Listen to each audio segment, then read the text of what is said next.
प्रशांत किशोर, नाम तो सुना होगा।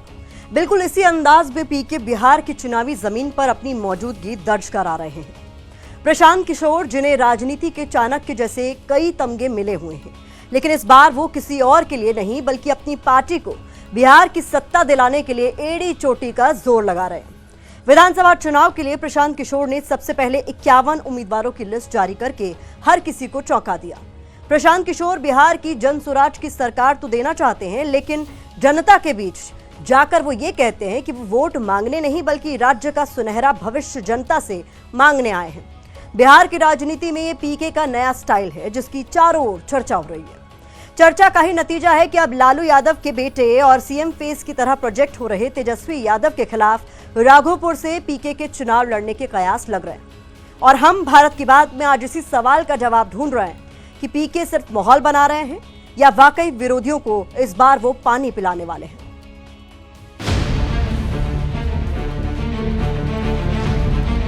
देश के बड़े बड़े चेहरों के लिए चुनावी शतरंज की बिसात बिछाने वाला एक रणनीतिकार इस बार खुद खिलाड़ी बनकर सियासत के मैदान में है। प्रशांत किशोर को और कुछ चीज आए चाहे नहीं, चुनाव लड़ाने आता है। 10 बरस में हमने जिसका हाथ पकड़ा है वो चुनावे नहीं हारा। इस बार संकल्प लेकर आए हैं, किसी नेता का नहीं, दल का नहीं, आपका बिहार की जनता का हाथ पकड़े हैं।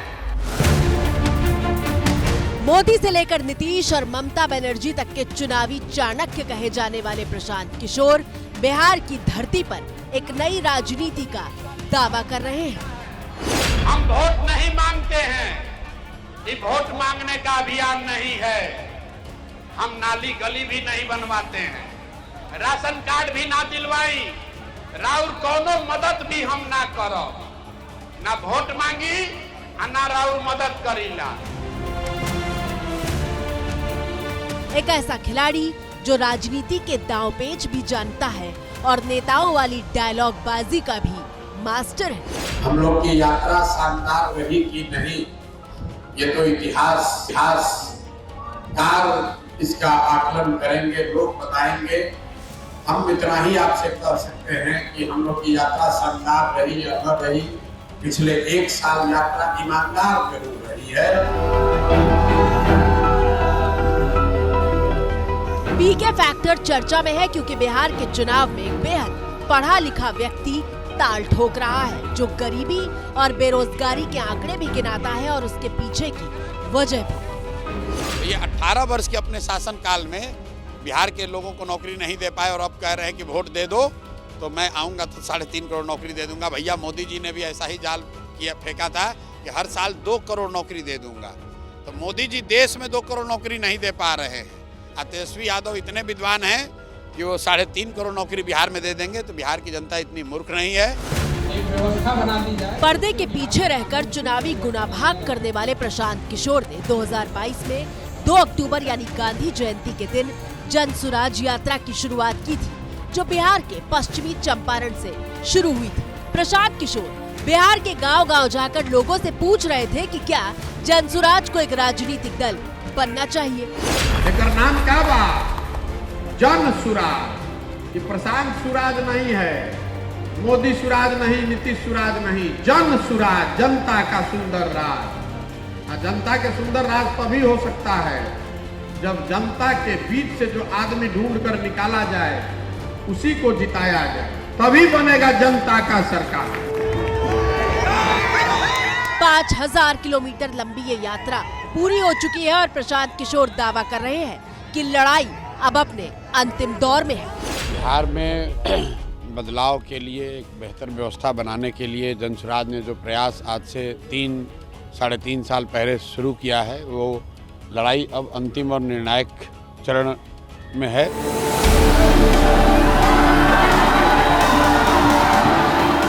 प्रशांत किशोर जो स्कूल और शिक्षा के नाम पर वोट मांग रहे हैं और नीतीश से लेकर लालू तक पर सीधे हमले कर रहे हैं। कांग्रेस ने हम लोग के बच्चों का भविष्य लालू के हाथ में बेचा, भाजपा वाले हम लोग का भविष्य नीतीश के हाथ में बेचे हैं और परिणाम भी वही होगा। जैसे कांग्रेस सिरे से बिहार में खत्म हो गई, लालू और नीतीश का कुछ भी हो, भाजपा यहाँ सिरे से खत्म हो जाएगी। लेकिन सवाल यह है कि 3 साल पहले अपनी राजनीतिक यात्रा शुरू करने वाले प्रशांत किशोर क्या वाकई बिहार की सियासी जंग में एक बड़ा खिलाड़ी बन चुके हैं? बिहार की 243 विधानसभा सीटों पर अपने उम्मीदवार उतार रहे प्रशांत किशोर क्या दिल्ली में केजरीवाल की आम आदमी पार्टी जैसा कोई करिश्मा दिखाने की तरफ बढ़ रहे हैं? ये सवाल इसलिए क्योंकि पीके पूरे कॉन्फिडेंस के साथ ऐसे ही दावे कर रहे हैं। जनसुराज ने पहले ही कहा है, भैया कोई गठबंधन नहीं, एक ही गठबंधन है, जनता के साथ का गठबंधन। 243 सीट पर अपने दम पर लड़ेंगे, जनता ने आशीर्वाद दिया तो बिहार में सुधार का प्रयास करेंगे। लेकिन उनका जो विज़न है वो मुझे साफ साफ दिखाई देता है। वो अपने विचारों में साफ हैं कि मैं कोई किसी प्रकार की रेवड़ियाँ नहीं बांटूंगा, मैं कोई भी ऐसे काम नहीं करूँगा जो मुफ्त मिलेंगे आपको, लेकिन हाँ इतना कर दूंगा कि आपको पलायन नहीं करना पड़ेगा और आपको रोज़गार यहाँ पे पैदा कर दूंगा। तो किसी भी पॉलिटिशियन के लिए आप याद करिए अरविंद केजरीवाल को। अरविंद केजरीवाल भी जब अपनी बात कहते थे तो साफ साफ कहते थे और लोगों को साफ साफ बातें समझ में आती हैं, पढ़े लिखे हैं। तो मैं ये कह सकता हूँ कि कितने पानी में हैं ये तो बताएगा नंबर जो सामने आएगा 14 नवंबर को, लेकिन फिलहाल उनकी राजनीति में एक क्लियर विज़न है।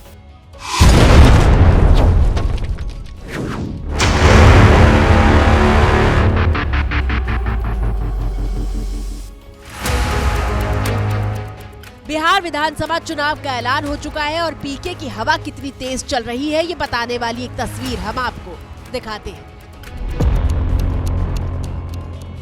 ये तस्वीर खास इसलिए है क्योंकि पिछले कई दिनों से भोजपुरी सुपरस्टार्स पवन सिंह और उनकी पत्नी ज्योति के बीच पारिवारिक कलह सुर्खियों में है। भैया पागल कर दिए ये लोग हमको भैया। नहीं भैया, नहीं भैया पागल कर दिए। नहीं भैया, ये आदमी हमको बर्बाद कर दिया भैया। बाप रे बाप। नहीं भैया, हम अब यहाँ से एक ही शर्त में निकलेंगे, हमारा लास्ट जाएगा यहाँ। ज्योति ने जार जार रोते हुए पवन सिंह पर अन्याय का आरोप लगाया था तो रुंधे गले से पवन सिंह भी प्रेस कॉन्फ्रेंस में कहने आ गए थे कि मर्द को भी दर्द होता है। कि महिला के हर बात पे आंसू गिर जाता है और वो दुनिया को दिख भी जाता है। मर्द का दर्द नहीं दिखता है और ना ही वो दिखा पाता है। कुल मिलाकर इसे ऐसे समझिए कि बिहार चुनाव के ठीक पहले ये ऐसी पारिवारिक कलह है जिसके सियासी मायने ढूंढे जा रहे हैं, क्योंकि पवन सिंह ज्योति पर आरा से विधानसभा टिकट के लालच का आरोप लगा रहे हैं, जबकि पवन सिंह को बीजेपी से टिकट मिलने की चर्चा बहुत तेज है। उनके पिताजी बोलते हैं कि पवन जी आप हमारी बेटी को विधायिका बना दीजिए, इसके बाद आपको उसको रखना होगा रखिएगा, छोड़ना होगा छोड़ दीजिएगा। विधायिका बनने के लिए आप इतना हद तक गिर सकती हैं, ये मुझे उम्मीद नहीं था। खैर, आपको जो करना है सो करिए, आपको जितना बोलना है बोलिए, आपको जितना गिरना है गिरिए, लेकिन मैं मर्यादा से बाहर नहीं जा सकता। इस पूरी कलह के बीच ज्योति सिंह प्रशांत किशोर से मिलने पहुंच गई। चर्चा हुई कि ज्योति टिकट मांगने गई है, लेकिन पीके ने टिकट वाली आशंकाओं को फिलहाल खारिज कर दिया है। कोई चुनाव को लेकर बात नहीं हुई है। सबसे पहले तो इन्होंने चुनाव लड़ने की कोई बात नहीं करी है। इनके साथ बहुत बड़ा अन्याय हो रहा है, उसमें ये चाहती हैं कि इनके साथ जो हुआ वो कम से कम बिहार की दूसरी महिलाओं के साथ न हो। यहाँ पे मैं बस फिलहाल इसलिए आई थी कि मैं आए दिनों देख रही हूँ कि बहुत सारी महिलाओं के साथ जो मेरे साथ हो रही है और बहुत सारी महिलाओं के साथ हो रही है। तो मैं बस इतना चाहती हूँ अभी फिलहाल। मैंने यहाँ पे आके प्रशांत भैया से ना चुनाव की बात की है ना ही टिकट की बात की है। मैं यहाँ पे बस अभी इसलिए आई थी कि भैया आए दिन महिलाओं के साथ जो मेरे साथ हो रहा है, मेरा तो सब कुछ बर्बाद हो गया। अब मेरा आज की डेट में मेरे पास कुछ नहीं बचा है, लेकिन और जो मेरे साथ हुआ वो किसी और महिला के साथ।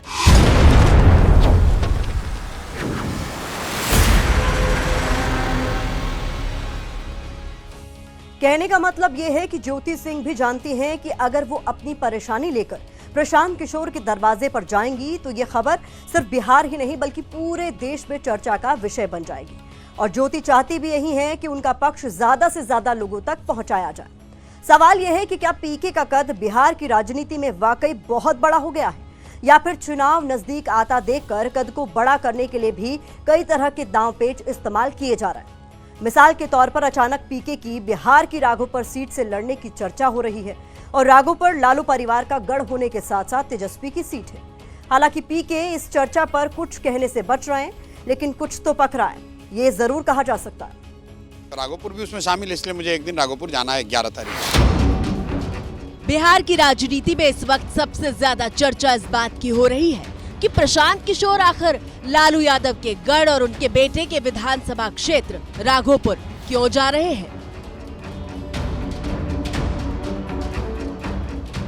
11 अक्टूबर यानी शनिवार को लोकनायक जयप्रकाश नारायण की जयंती है और प्रशांत किशोर ने ऐलान किया है कि वो इसी दिन अपने चुनाव प्रचार अभियान की शुरुआत करेंगे और राघोपुर की जनता जैसा कहेगी वैसा ही करेंगे। राघोपुर से लोगों ने मेरे नाम से आवेदन दे रखा है, इसलिए मैं वहां जाऊंगा और उन लोगों के साथ बैठूंगा। जो मेरा उनसे वादा भी था कि राघोपुर से कौन लड़ेगा, इसकी चर्चा राघव होने से पहले, मैं निश्चित तय करने से पहले निश्चित तौर पर मैं राघोपुर आऊंगा, लोगों के साथ बैठ के निर्णय लिया जाएगा। सत्ता की प्रतीक रही राघोपुर सीट पर जाना यानी सीधे विपक्ष के सबसे बड़े चेहरे तेजस्वी यादव को सीधी चुनौती देना और पीके तेजस्वी पर बार बार अटैक करते रहे हैं। पहले हम जानते थे कि तेजस्वी पढ़ने लिखने में बहुत होशियार नहीं है, फिर पता चला कि क्रिकेट भी बढ़िया नहीं खेलते हैं, अभी भी पता चल गया कि डांस भी नहीं करने आता है। वही जेडीयू कह रही है कि प्रशांत किशोर को तेजस्वी के खिलाफ जरूर लड़ना चाहिए। नीचे से फर्स्ट कर रहे हैं कि आपकी स्थिति क्या है और आपने समाज में एक अलग वायदा किया था, तो उन वायदों का क्या हुआ। अब प्रशांत जी को हिम्मत करना चाहिए, राघोपुर से चुनाव लड़ना चाहिए और जाना चाहिए। सवाल पूछे जा रहे हैं कि क्या प्रशांत किशोर खुद मैदान में उतरने वाले हैं या फिर ये सिर्फ एक सियासी चाल है। वो कभी भी ये नहीं कहते कि मैं ब्राह्मण हूँ, वो कभी भी इस बात का प्रचार नहीं करते कि मेरा नाम जो है प्रशांत किशोर पांडे है, और कहीं पे भी उन्होंने जातिगत एंगल की बात नहीं की है। वो सिर्फ ये कहते हैं कि मैं आपके जो बच्चे हैं वो बिहार से बाहर हैं, उनके पास रोजगार नहीं है, और जो पिछली सरकारें हैं 20 साल से नीतीश कुमार है उन्होंने कुछ नहीं किया, उससे लालू जी थे उन्होंने कुछ नहीं किया।